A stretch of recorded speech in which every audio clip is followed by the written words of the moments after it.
Okay. Hi, I'm Alexandra. I am a professional space science communicator, and this is my new YouTube channel. If you're watching this video, that means I hit 1 million followers on TikTok, which is absolutely unreal. That is crazy to me, and I am so grateful from the bottom of my heart to have a platform to share my love of space with all of you. I thought for my first video it would be best to start out with a Q&A, so I asked my followers on Instagram to submit some questions. Please follow me on Instagram if you want to participate in future Q&As. Let's get started. The first question, of course, is what is your job? That's a great question. My full title is a space science communication specialist, but you can also shorten that to a space communicator. Essentially what this means is that I'm a translator for a variety of audiences. People like kindergartners and Congress people and international experts. I take really complicated science and engineering and I translate that into more accessible ways of digesting information. Basically, my job is to be really good at talking about space. And I will be doing an entire video about exactly what my job is, how I got there, and what my day-to-day tasks entail. So if you want to learn more, make sure you subscribe below. The next question is, what was your inspiration for getting into this field? I was a very studious child. I've always loved learning and absorbing information.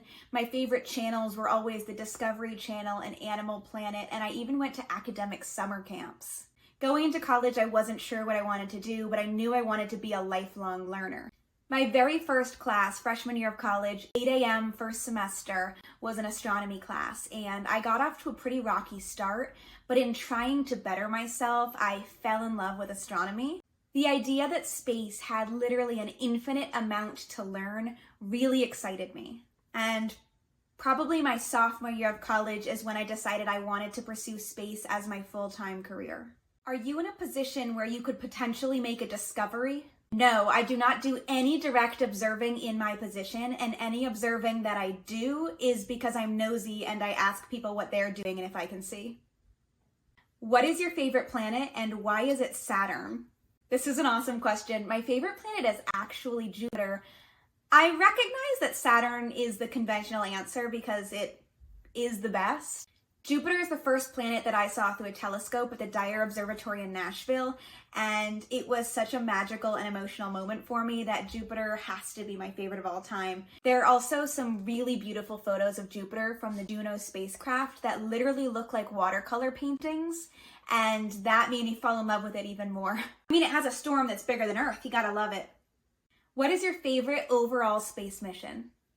My favorite space mission has to be the 2 Voyager spacecraft. The primary mission was to explore Jupiter and Saturn, and they did so wonderfully. There were so many discoveries to come out of those spacecraft. But the exciting thing about the Voyager spacecraft is that they're out past Pluto. They're the farthest any spacecraft has ever been.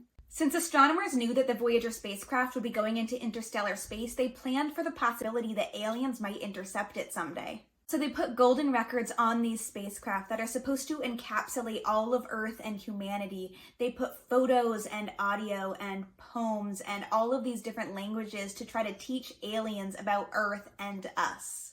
Now, will aliens ever intercept it? Probably not. We can hope. Which image or piece of space information amazed you the most? I didn't even have to think about this one. It's the Hubble Ultra Deep Field.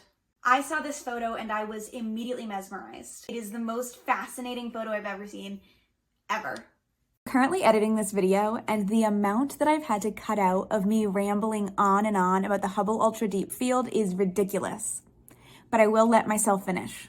Go on. I mean, those are all galaxies with billions of stars. All of those lights are galaxies. Okay, that one's a star. What is the most scientifically baffling thing to you in your field? Quantum communications, quantum entanglement, quantum. I've talked to experts, and I can get quantum anything. Whoosh. Maybe we can learn together. What do you enjoy the most about your job? I go to work every day and I am at the forefront of science. I am seeing incredible discoveries firsthand. I'm talking to the people who are doing those things and constantly learning. I truly love space, and so learning about it gets me motivated every single day. I also get to meet some really cool people, like astronauts. Who was the most supportive of your job? So first and foremost, both of my parents were incredibly supportive of whatever I wanted to do. I had a lot of phases growing up where I wanted to be an FBI agent or an artist or a mathematician, and they fully supported all of those things. So when I told them I wanted to work with space, they told me to go for it. And when I told them I wanted to start a TikTok, they said, "What's that?" When I was in high school, I was so lucky to have incredible female teachers who mentored me my entire way through.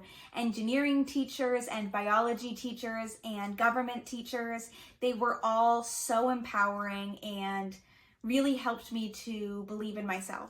So to them, I am very grateful. I've also found incredible mentors in the space industry, both through my university and professionally. Something I've learned as I've grown older is that people are really receptive if you just ask for help. When you look up at the night sky, what is the first object that you search for? The first object that I search for in the night sky is definitely the Orion constellation, which is visible in the winter. And I search for that because growing up, my mom was always able to point out Orion's belt because it's so noticeable in the sky. So as a kid, I was always looking for Orion to point it out to my mom. And so today, that's still always the first thing I look for in the sky. And when Mars is visible, I really like looking for Mars. It's very distinct because it's red in the sky. Have you set a goal to go to space?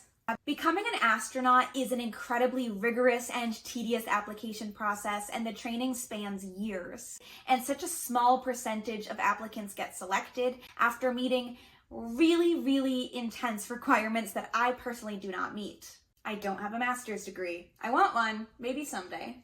I love my job, and so I'm not going to pursue becoming an astronaut professionally. However, if I got the opportunity to go to space because somebody wanted to send me to space, I would hop on that rocket.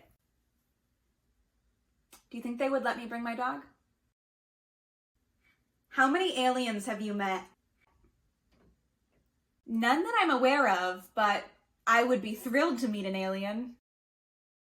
Well, that wraps up all of my most asked questions. Again, if you want to participate in future Q&As, please follow me on Instagram, and I will have the rest of my socials listed at the end. Thank you guys so much for watching my very first YouTube video. I'm so excited to be here, so please drop a comment below of what kind of videos you'd like to see from this page.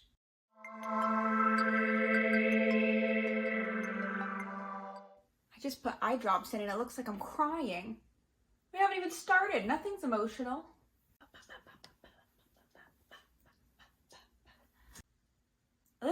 I am not doing a good job.